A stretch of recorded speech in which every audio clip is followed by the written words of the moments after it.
Support for First Coast Connect is provided in part by Baptist Health and North Florida TPO.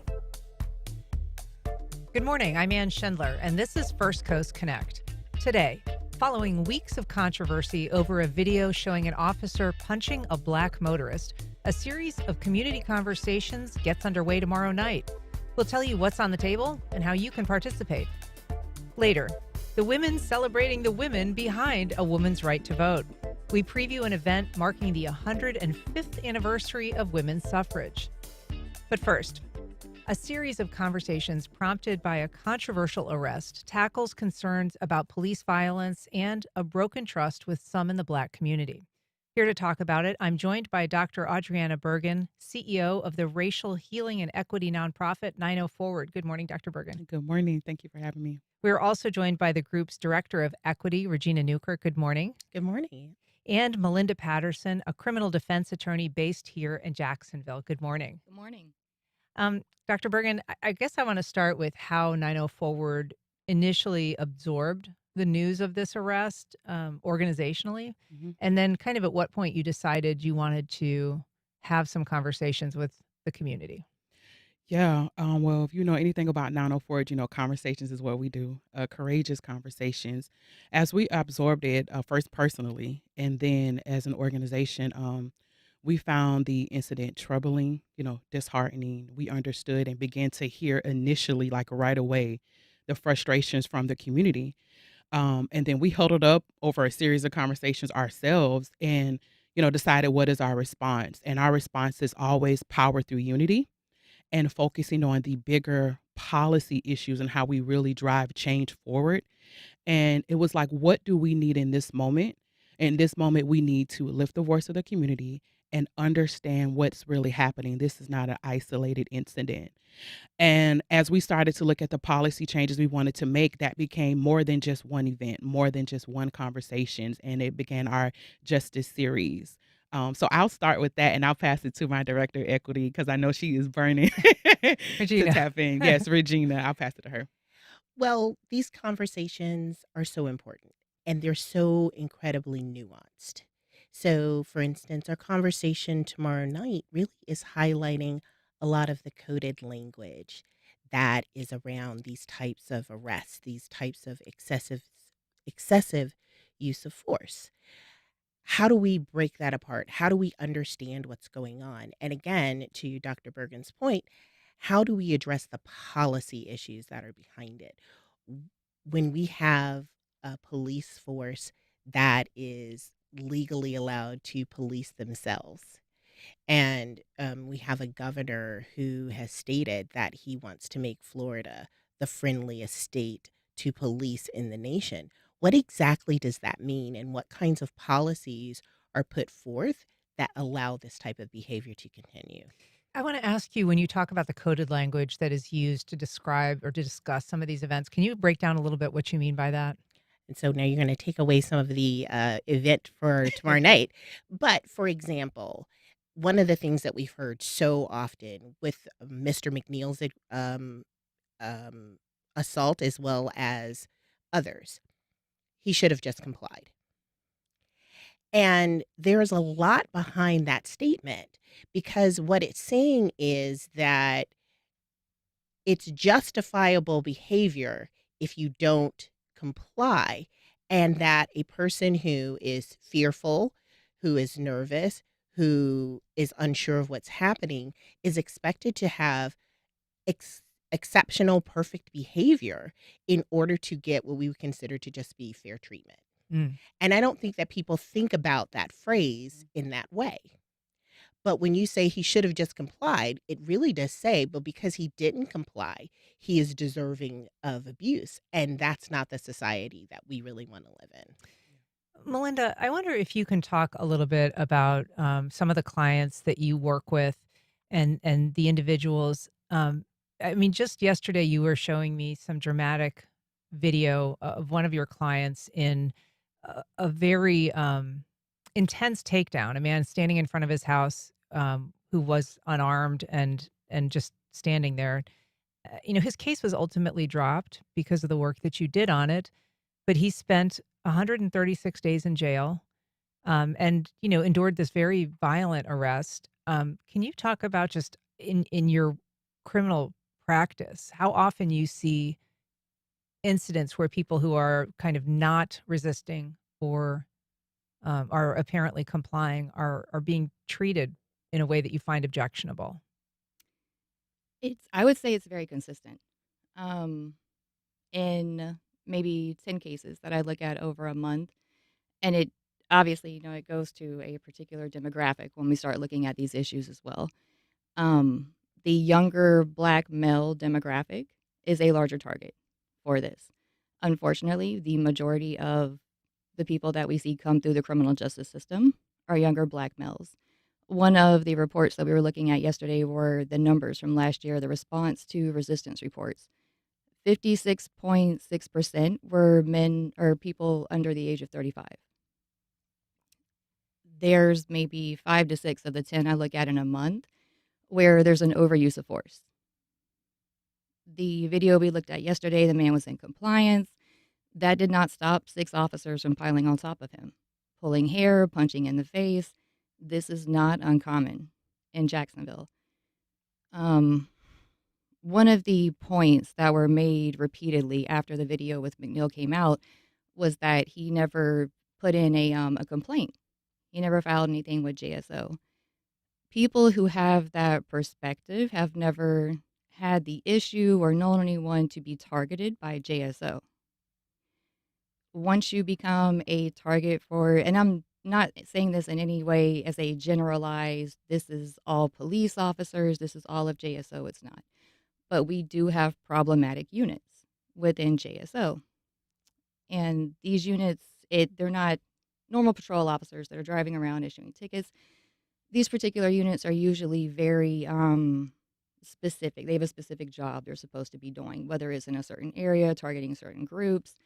And once you become a person that's on their radar, once you become a target, every day of your life, you're having to watch over your back. It's like being in a war zone. This is not warranted a lot of the time. I had a juvenile case recently. I'm not going to say his name. 16 years old and was targeted by the gang unit on the west side. He's not on the gang registry, only recently moved to Jacksonville. The report verbatim states that they see him go into the store, they call up other gang unit, they start circling the area where the kid and his 2 friends are walking back home. They end up pulling up next to them on the sidewalk because of a pedestrian infraction, because of the way he crossed the street.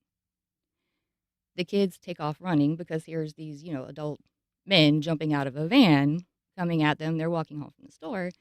Now we're resisting arrest because we're terrified of what's happening. Anyone would be terrified of that. One of the juveniles that I ended up representing, they chase him to where there's like one of the big drainage ditch type areas. He goes running in there. He eventually stops, and you see all this on the body cam. He stops, puts his hands up. He says, okay, I'm done. I'm not resisting. The officer still proceeds to pick him up by the back of his shirt, slam him down into the tree roots that are coming out of the ground head first, slams him down. How he didn't crack his skull, get a concussion, I have no idea. And then another officer comes running up, knees him in the head. This is all to gain compliance with someone who just said, I'm complying. This is a 16-year-old. This is consistently happening here. Do you imagine that he's going to go file a complaint for this to now happen again when he's walking down the sidewalk and gets attacked? That's not an option. If you're just joining us, we're talking about a series of community conversations and ongoing community reaction to a controversial traffic stop and the resulting viral video. You can join our conversation on air by calling 904-549-2937. You can email firstcoastconnect@wjct.org, or you can reach out on social media. And just a note, today we are discussing community reaction to this controversial video, but we are covering this story from all sides. And if you'd like to hear a different perspective, you can watch or listen to our July 22nd show, which featured the views of 3 current and former law enforcement officers, including the sheriff. I do want to say the sheriff would say, Dr. Burgin, that this is an infrequent occurrence. And some of that he would base on numbers. the response to resistance report that Melinda Patterson was referencing, that's published each year by the sheriff's office. It's put on their website. It's made available to the public so people can themselves look at how often incidents like this are happening. Um, out of 768,000 calls for service in 2024, fewer than 1% resulted in a response to resistance, basically anything that involved a weapon or a takedown or a use of force. Um, and, that I think would in some ways validate the sheriff's position that this is not happening all that often, 1% of the time. Do figures like that give you any pause in your concern about, the rate or the need for um, uh, pushback when an incident like this does happen? Honestly, no. I've born and raised in Jacksonville. I have my lived experience. We have the lived experience of Black and brown people all over this city, all over this county, all over this nation. Um, I do love that they released that data. We believe at 904, and I believe personally as a data scientist and economist that the most powerful community is an informed, educated, aware, community. But there are statistics that show that there are issues. There are statistics and data that shows there are problems, deep, long-running systemic issues that we need to address as a community. And our goal is, we're for public safety. We want the police to go home safe and we want the community to go home safe. We want everybody to go home safe. But there's a lack of trust and something is broken in that relationship. And that's more so that we're talking about. Yeah. Yeah. We have a note from Paul on Facebook saying he wants First Coast Connect and the national media to acknowledge and correct that it was not a punch. He says, you slow down the video. At best, it was a slap, and that the continued use of punch to describe it is lazy journalism. So, I mean, it is important it was a flat hand that hit the side of his face that came through the window after the police broke the window. And generally has been described as a punch. It's certainly delivered, with some force, Regina. But I want to ask you, again about that statistic that we discussed. How does that compare to perceptions, the people that you talk to in the community? Well, I think there are a lot of things that have to be broken apart in this. So, for instance, what rises to the level of resisting arrest and being reported by the police officers? I even question if there had not been a video, would this particular incident have risen to that? And we cannot be in a situation where videos are our accountability factor. George Floyd got attention because there was a video. Mr. McNeil is getting attention because there's a video. The majority of the time when we have encounters with police officers, there isn't a video. And my concern and our concern is when we also look at civilian complaints, the unbelievably low number of those that are upheld says to me there is a problem, particularly when the police officers are the ones who are policing themselves. And so, again, as Dr. Burgin said, we really want to have a community where our police officers are safe, but where our community is safe. And right now, we have a lot of people in our community who don't feel safe. And how do we get the two together to talk about the systems and the policies that allow for more accountability, but still protect our police officers and allow them to police in a safe, caring fashion that is the best for the community? We've got a call from Tom on the west side. Good morning, Tom. Go ahead. Good morning. One of the things I found particularly disturbing about the McNeil case is the frequent reference to compliance hits or slaps. And I just don't think that the police should ever be initiating violence with a citizen. I mean, whatever happened to the motto of protect and serve? It just seems wrong. It seems like every citizen is entitled to respect and fair treatment. Thank you, Tom. We also have a call from Curtis on the north side. Good morning, Curtis. Go ahead. Good morning, my sisters. Everyone, how y'all doing? And I would like to ask Chief T.K. Waters, where do the police rights start and end as far as brute force?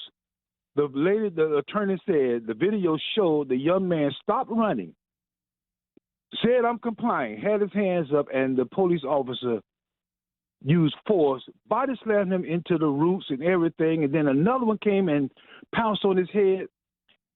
When are they authorized to act out of their own personal feelings? What, they are mad because the young man made them run after him? Or like the man with the Neil. What, the officer so mad that he had to break the window that he felt like he had the right to hit him in the face? And then if you see the video, he hit him again. And then the other officers pounced on this young man. What authority do they have to do that? That's what I want to ask the sheriff. But I can never get to him. I done went to several things he have had. You can never talk to him. Never. Thank you so much. Thank you, Curtis. I want to ask you about that, Melinda, because obviously by policy and by statute, officers have a great deal of freedom to escalate if someone is resisting. And so they're allowed by statute and policy to sort of take it to the next level if someone doesn't comply. And not complying can be a simple act of kind of not, of stiffening your body, they might say, or refusing to put your hands behind your back. Um, if someone though does kind of end their resistance in the case of this teen, is there a point at which they are obligated to pull back from that escalation? Excuse me. By their own policy, yes. They are, especially when we're talking a situation like McNeil where we have passive resistance, not active resistance. Their own policy says that they have a duty to try to de-escalate the situation before any less than lethal force is used. I've seen it time and time again in my personal cases. We all saw it on the video. I believe, if I'm not mistaken, having watched the body cams, he asked for a sergeant. There was a sergeant on the way that was en route. So why this had to take place prior to the sergeant getting there when McNeil was not a flight risk, he was not leaving, he was not a danger to himself, he was not a danger to the officers, the circumstances had not changed to where you needed to bust the window and strike him in the face prior to a sergeant being there.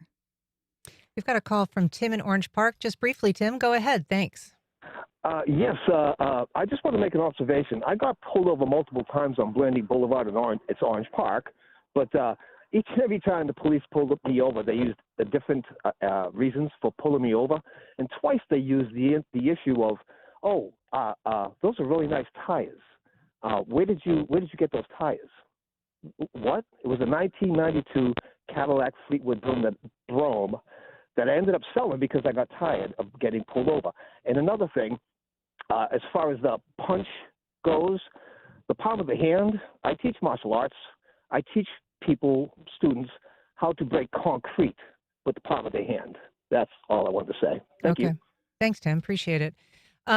Dr. Burgin, I'm curious, in these conversations that you've scheduled to talk about this, who is it intended for? Is it intended for the speakers, the people that are, coming to these events because they want to express concerns or just an opinion about them? Or are they for listeners that you're hoping to reach someone to kind of hear what's being said at these conversations? Yeah, I would say it's for me, my goal is a duality of both.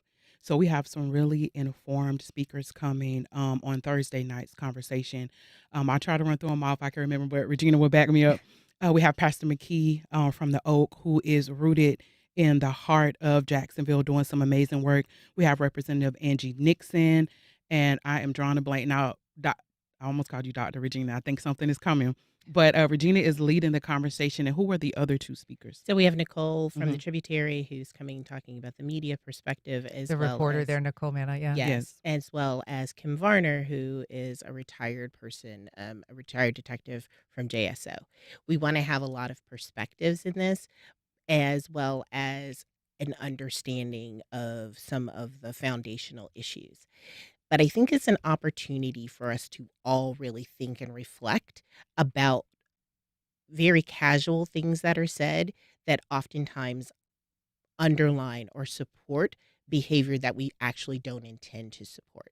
So we really want to think about the meaning behind things, why people might react a certain way, and really challenge some thinking. So I agree, it's the duality of both. We really believe in educational experiences where people have an opportunity to hear from others, learn, and understand in a deeper way. When it comes to the issue of compliance, you know, as you've said, there are a number of people whose reaction to this video of William McNeil has been, if he had just done what the officer said, and complied with the commands, none of this would have happened. Um, and I'm curious, especially for the work that you do, Melinda, there seems to be this impression that people have who haven't been through the system that there's sort of an opportunity to shake it all out and figure it out. And, if you just comply, at some point, you'll be able to tell your side of the story and everything will be okay. And I wonder if you can just sort of comment on, if that's the case, how it really does work for people if they comply and don't and what happens next. Um, so especially in a context like with McNeil, where we had and I know it's debatable, but what I consider to be an illegal traffic stop, and then Illegal everyone. because you don't think that the lights not being on was a valid reason to stop him. Correct. I don't think the officer was in execution of illegal duty Okay. when he was doing the stop. But this perspective that you can be arrested, you can go to jail, you can deal with it later. When you go to jail, within 24 hours, you're going to first appearance before a judge. One of three things are going to happen at first appearance. You're either going to plead guilty, so you can get out and you can go home. First appearance is the most likely time that they will offer you time served and send you on your way if it's a misdemeanor. The second option is that you plead not guilty and you post a bond. Duval County is notorious through the state of Florida for having some of the highest bonds that are unaffordable by the majority of our citizens. And you come out, wait till your next court date, try to hire a lawyer if you can. And the third option is that you plead not guilty, you assert your rights, you don't have the money to bond out, and you sit in jail. You sit in jail for a month until your next court date, and it will probably be right around that month period before someone even looks at your case. So you're probably going to sit for another month after that before there's any disposition. So when you think about, especially for an adult with responsibilities, what happens to your life while you're sitting in jail for a month? You lose your job, you lose your home. A lot of people lose their kids.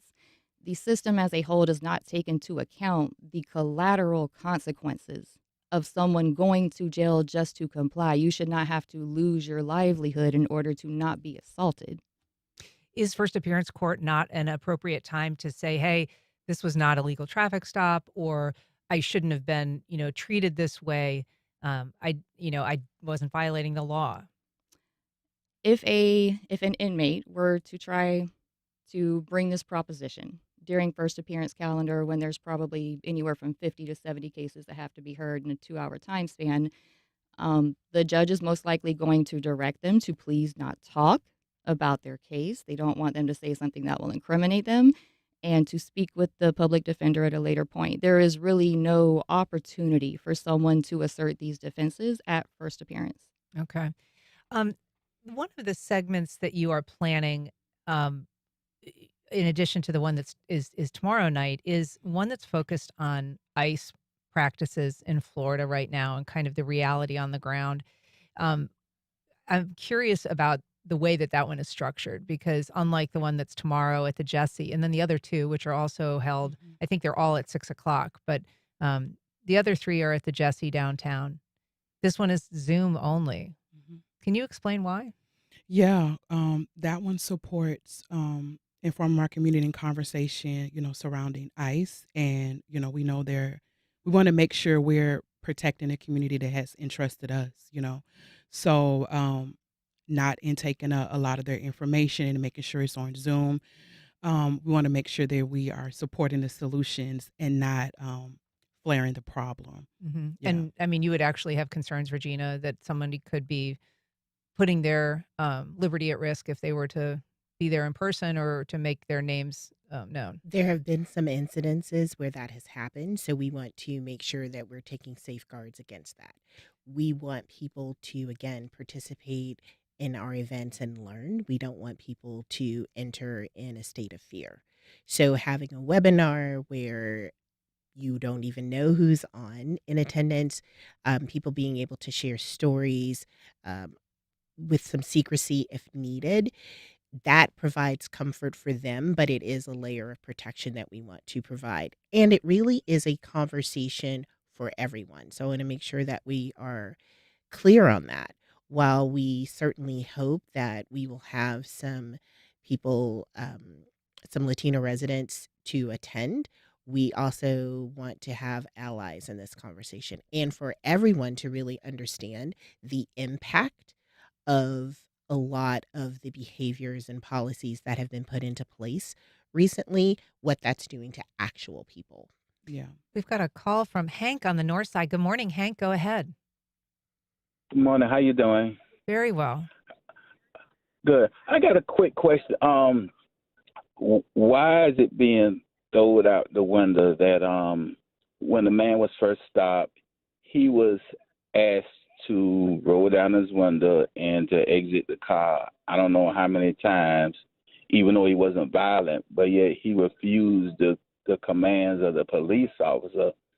I believe if he would have complied, he probably would have lost his car because he was driving under suspended license. But I don't believe he would have been arrested if he would have just complied. But I think his hidden fear, he would have lost that car because he was driving under suspended license, and he was warned about that a number of period of times according to the information they saw on the computer. So what y'all think of that? It's a good question, and I'll ask you, Melinda. I mean, you have two children of color. I don't know that they're driving age yet, but I mean, can you talk about that? You know, what obligation didn't he have? Didn't he have to comply with an officer's order? So I think when we have this conversation about the compliance aspect, I think a lot of people are skipping past the part of this whole situation where he did in fact comply. The officer initiated the lights. He stopped. He opened the door. He communicated with the officer. I can't sit here and say what caused him to close the door. I was not there. I'm not him. So I can't speak to that. It could have been fear. It could have been concern about the suspended license. I don't personally know that, but nobody is actually acknowledging the fact that he did comply. One thing I see quite frequently in my cases is a fleeing and eluding charge. People just take off, go 100 miles an hour trying to get away. And I'll say now it doesn't usually end well. But McNeil did comply with the traffic stop initially. He started recording about the same time that he closed the door, which to me indicates that that's when the fear started to mount with the situation. My own children, who are biracial, society would consider to be Black men, are 16 and 19. So they are both driving now. I have had to have the talk with my children about how to interact with police and how to handle a traffic stop. And it is a very kind of heartbreaking conversation to have because you want your children to, respect authority. You want them to respect police and go to police if they were ever in need or in danger. But then there's this other side of this where you also have to acknowledge the situation that you're in and the inherent danger between you being an African-American male and having a traffic stop with the police. My 16-year-old just recently had his first traffic stop. It went well. This was in Clay County. And he immediately FaceTimed me as soon as the lights came on. He was panicked. He was terrified, but he did follow instruction, hands on the steering wheel, 10 and 2, don't reach for anything. Before he got his license, he's asking the cop, can I move? And while I'm glad that this is instilled in him and will keep him from being a statistic or somebody in McNeil's position, it's also very disheartening to know that your children don't have their constitutional rights in place that they should to be free from unlawful search and seizure. In addition to, my personal take on the traffic stop itself, we also have the search of the car. So when you're arrested for something, they can only search the car if there is a likelihood that fruits of your arrest are going to be found in the car. So say a DUI, maybe we'll find alcohol in the car, right? If there's marijuana on you, maybe we'll find more marijuana in the car. They started searching the car before they had found the marijuana on him. So we have, if he'd come out the car, you didn't have a legal basis to search him. If it was for a suspended license, if you had run the tag, if you knew that, there was no legal basis to search him. There was no legal basis to search the car. The legality issues here in McNeil's case go far above and beyond his compliance. I want to just briefly take a call from Daryl in St. Augustine. Daryl, we're wrapping up, so if you can just go briefly, please. Yes, yes. Good morning, and to your speaker, I'm sorry that your children have to go through what other and my children didn't have to go through. So I truly am sorry for you having to have that conversation with them. But your point about the three options that they have is go before the judge and plead guilty, which will cost you hundreds, if not $1,000 in court fees and fines and probation, etc. Or plead not guilty and go back to jail, where you said you'll sit for a month, which Duval County Jail, I have helped a couple of people get out of there, and it is the single most dangerous place in all of Duval County. So your option is to plead not guilty and go back to the single most dangerous place in all of Duval County, or spend another $1,000 or several $1,000s for an attorney because the officer decided that you should have had your headlights on. Seems to be a very excessive and extreme thing for something as simple as headlights being off. Thanks, Daryl. Appreciate your call. That said, there's obviously a lot of interest in continuing this conversation. So we should say if people are interested in attending the 9/0 Forward series, it does start tomorrow night. It's at the Jessie from 6 to 7:30. It's called Breaking the Code, Talking Through Encounters with Police. Do you want people to RSVP? Should they be going to your site for more information? Yes, 904.org. You can hit our events, and all of our events are listed there. All right. Well, thank you for coming on today. Thank you so much for continuing this conversation. We appreciate all your perspectives. Dr. Audrieanna Burgin, ReGina Newkirk, and Melinda Patterson. Thanks so much for being here. Thanks for having us, Ann. Thank you. All right. Up next, the women celebrating the women behind a woman's right to vote.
Welcome back.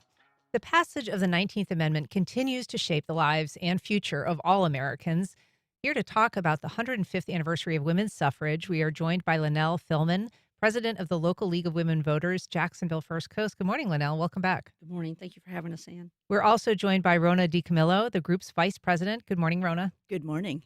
And we're joined on the line by Jessica Lowe Minor. She's the president of the League of Women Voters of Florida. Good morning, Jessica. Good morning. Happy to be here. Happy to have you. I want to start, if I can, with you, Rona. I mean, it's easy, I think, sometimes for people to lose sight of the right to vote as it exists today. What is it that you think it is important for them to remember? I think it's important to remember that every vote counts, that the goal of the League of Women Voters and other organizations is just to ensure that everybody gets out and understands that a lot of people have fought hard for the right to vote that we have. If you look at our Constitution, we've got a number of times where it's been amended to make sure that everyone has access to the ballot, and I think that's what's important to remember. Jessica, can you sort of just remind us of the particulars of the effort? I mean, there were 70 years spent, trying to secure women's right to vote, leading up to the ratification of the 19th Amendment in 1920. Can you just remind us some of the struggles that the people women and men went through to try to make that a reality. Absolutely. It was a multi-generational effort to ultimately secure the passage of the 19th Amendment and ensure that women were able to fully participate as citizens in the franchise. And, it really started in 1848. There was a convention on the rights of women in upstate New York. There were folks from all over the country who attended that, including, well-known abolitionist Frederick Douglass was there. So it was, a multi-gender and multiracial effort to ultimately secure women the right to vote. And it took 72 years. And, there were women who began the movement who passed away before they were able to see, the fruits of their labor being realized. And so we at the League of Women Voters were the only organization still in existence that was founded before the ratification of the 19th Amendment that worked specifically on issues related to women's suffrage and to voting. And of course, we currently have both men and women in the league. It's a multi-gender, multiracial effort to secure those rights and to make sure that everyone is prepared to build on the work that was done in the 1800s, the 1900s, and now into the 21st century. And Linnell, that effort, there were divisions and there were some difficult, splits in that movement when it was happening, including, whether or not the right to vote would come first for Black men or whether Black women would be included in, that 19th Amendment. And of course, Native Americans weren't granted the right to vote for a number of years beyond that. And so while this effort is, praised for kind of what it brought and certainly set the stage for a lot of the feminist movement, it wasn't a perfect union, I guess. No, it wasn't. And I would say even still today, it's not a perfect union. I think we should learn more from what happened in the fight for the 19th Amendment, and we should not be repeating that. But it seems that there's still such a mindset that equity and civil rights is like a pie, and if you and I both have the same amount of rights, somehow it takes something away from somebody else, and that actually is not the case. There's room for everybody to do the work, and we should really be, as Rona said, we should really be fighting for everyone who is eligible to register to vote to be registered to vote, and everyone who has access to the ballot box. We should actually be working together to defeat any barriers between voters and the ballot box. And unfortunately, that's not what we're seeing here in the state of Florida with our legislature. There have been a number of issues that I think maybe, Jessica, that Florida voters have found dispiriting in terms of their efforts to advance their right to vote, whether it was, kind of the fair and square districts, the Fair Districts Amendment, or restoring rights for former felons to be able to vote. Those were efforts that were passed by citizens and ultimately kind of tweaked or undone at the legislative level. So they really haven't had the impact that voters hoped for. How do you, communicate to people in the community about those wins that ended up being maybe not victories? Yeah, I think those are both good examples of cases where, Florida voters were quite clear that in the case of the redistricting amendments, their districts amendments that were passed in the 2010s, that they want to see districts that are compact, that are contiguous, that are not drawn with a partisan intent. Literally language in those amendments says that districts cannot be drawn with the intent to favor or disfavor a political party or incumbent. And, obviously we're now seeing, threats of a redistricting cycle in the state of Florida that is very clearly being, thought with the intent to favor a specific political party. And so that's a real concern for Florida voters. It should be something that people are taking seriously, that people are calling their legislators and saying, hey, we do not want to see this. We want to see, fair districts implemented in the way that we as voters approved, our constitutional language several years back. The same is true with regard to restoring voting rights for folks who have completed their sentences and are returning to their communities.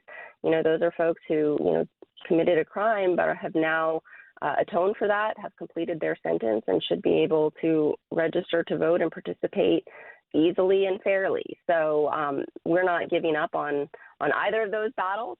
We think that the citizens have been very clear about what they expect, and our job as the league and as citizens of the state of Florida is to hold legislators accountable for what they are supposed to be doing.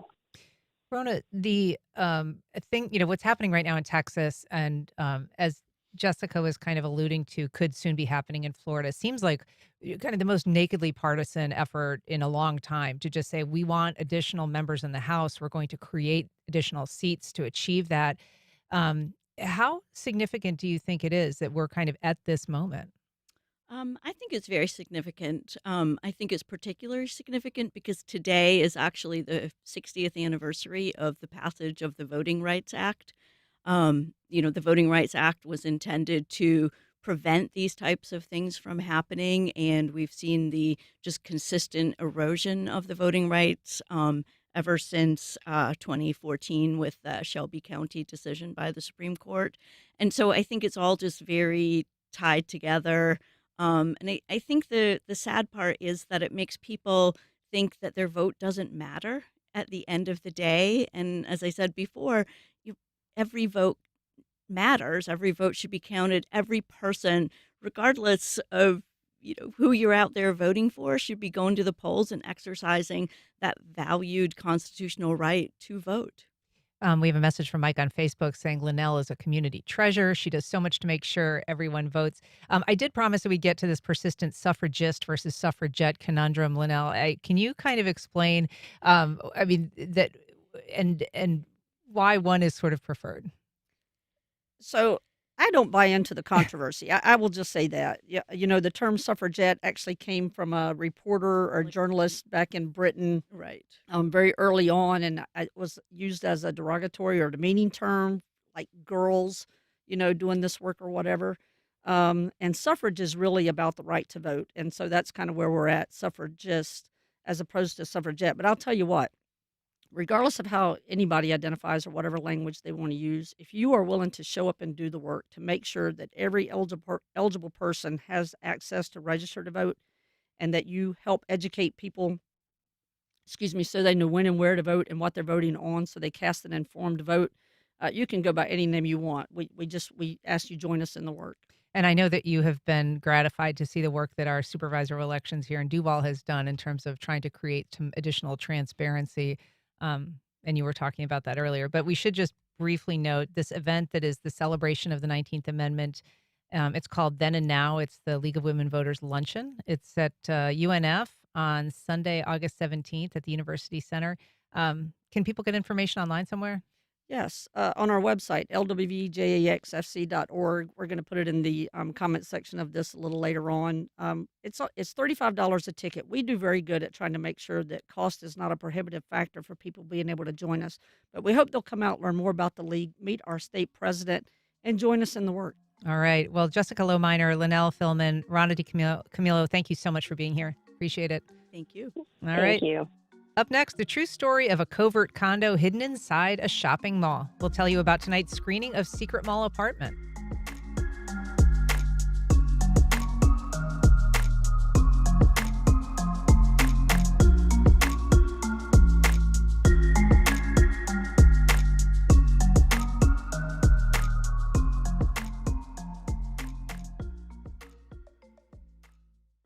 Museum of Science and History's new exhibition, Mosh Archives, the story of us and you, steps you into a treasure trove of memories, now through August 31st. Tickets and information at themosh.org. The Florida Theater presents The Psychology of Cults, a live event exploring how cults form, why people join, and what it takes to leave. Wednesday, October 8th at 8 p.m. Information at floridatheater.com. Congaree & Pen, dedicated to agriculture and culinary endeavors, offering field-to-fork dining and outdoor experiences on over 300 acres. Sip, dine, explore. Information at congareeandpen.com. Listen to Anthology on 89.9 HD3 and let the music unlock your memories. All your favorite music from the 60s, 70s, and 80s are always on 89.9 HD3 Anthology. Summers are getting hotter every year, and when it comes to adapting to a warmer planet, in the United States, it's cities that are taking the lead. In Atlanta, they've passed a first-in-the-nation cool roof ordinance. It's rapid, it's cost-effective, and it just seems like an absolute no-brainer. I'm Meghna Chakrabarty. Cool roofs, what they are and how they work. That's on the next On Point. Today at 11, here on WJCT News 89.9. The trade deal between the U.S. and Europe imposes a 15% tariff on imported pharmaceuticals from the EU. 43% of brand-name drugs in the U.S. contain active ingredients manufactured in Europe. The White House also announced a new 25% tariff on drug imports from India. How will new tariffs affect consumers and drug prices? That's next time on 1A.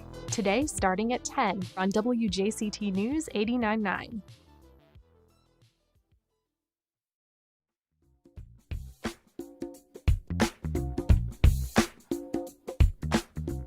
Welcome back. A documentary screening tonight tells the true story of a secret apartment in a shopping mall. It's called, appropriately enough, Secret Mall Apartment. And here to tell us about it is WJCT station manager and all-around film fan, David Luckin. Good morning, David. Good morning, Ann. This is such a fun film. I watched this a few weeks ago, and the way we found out about it, this is the best part. We asked people to make suggestions. We have a little survey, and an audience member suggested this film, and then we latched onto it. It is so good. It's based on a true story, which is so bananas. This is a documentary that came out last year, but this is going to be a special screening of it here, not just because, WJCT films are a fun place to see and a cool venue, but also because there's going to be a Q&A and also this little featurette that's going to be shown. Tell us about that. Right. We'll show the whole film, and it will be introduced by Ellen Altman, the executive producer. And then we've got a nice little 8-minute featurette we're going to show after the movie about the premiere of this film in the mall where they lived. They rescinded his lifetime ban lifetime, obviously. 17 years later, they rescinded that and said, come on in. This is the guy that kind of spearheaded the exactly, secret along mall. with 7 other art students in Providence. And then the mall totally embraced them, let him set up a version of that apartment where everyone came in and did selfies. And the mall totally turned around. And it was a turnaround because they were arrested, right? When they were found out after. Well, they were just kicked out and banned. Okay, kicked out and banned. But they were there for 4 years, and they didn't live there full time, but it was a nice place to hang out. They could go downstairs in the food court, have lunch, and then go to their apartment. And they also rigged it up with electricity. I mean, they had video games, they TV, built a they had wall, couch. they put up a door. Yeah. It's crazy. It's really fun. And we've sold a lot of tickets, but there's still time. Visit us online at wjct.org/film or just walk up. We're happy to see you. Yeah, it's cheap. It's $5. $5. There's drinks, there's popcorn. One thing that's funny about this film, I mean, it is a kind of a spoof, but it wasn't really a prank. I mean, these were, as you say, they were Rhode Island School of Design art students. They had a message that they were trying to. They were serious. They didn't like gentrification, and they thought, well, if you're going to invade our neighborhood, then we'll live in your place. Right. And they were watching. The one gentleman was watching it being built, and he wondered what this little nook up top was going to be used for. So he ended up zeroing in on that. After it was built, he remembered where that space was and found it and built an apartment. It is such an interesting story, and it has been really well received critically. I think the Daily Beast called it a dazzling kiss-off to gentrification. Yeah. And Vulture called it one of the best movies of 2025. So a great opportunity to see it here. And as you say, the executive producer will be here for a Q&A afterwards. I just want to shift gears a little bit and talk about our pledge drive because and our rescission. Well, that and kind of just our fundraising efforts. I'm curious. We did a couple days on air, but the fundraising effort continues online and kind of, we're doing occasional reminders. How's it going so far? We did really well. We did beyond our expectations, and people are still calling. So we're still taking phone calls at 353-9528. It's not too late. Usually we put up a thank you spot by now, but because people are still calling us, we really want to keep We're going to hold out. We're not going to thank them just yet. No, not yet. So I'm taking the time now to thank everyone who's participated. It was wonderful. We had a match. And all the community called in, and they're still calling. So please, if you procrastinated, if you meant to do it, you can still do it. these are different times. And do you get a sense that the community is responding to that fact? Are they kind of I aware do. that we I really do. are making a different sort of ask? Because I've done pledge drives here for about 25 years, this was pretty extraordinary. Yeah. The response was really good. And Yeah. it's still happening. So like I say, if you love this program and you didn't offer any membership fees for it, now's your time. Yeah. And not just calling that number, but they can also go to the wjct.org/sustain, which Absolutely. is That's the easiest way to go. And if you're new to the station, if you haven't been a sustainer, that'll give you all the information to become one. Yeah, I mean, it also allows people to make that ongoing commitment, which is Yes. important, as we know, $10. because these rescission decisions are ongoing. It is not something that is going to bounce back next year or the year No, after. and We we really are lost- going to have to change our approach. We lost nearly $2 million.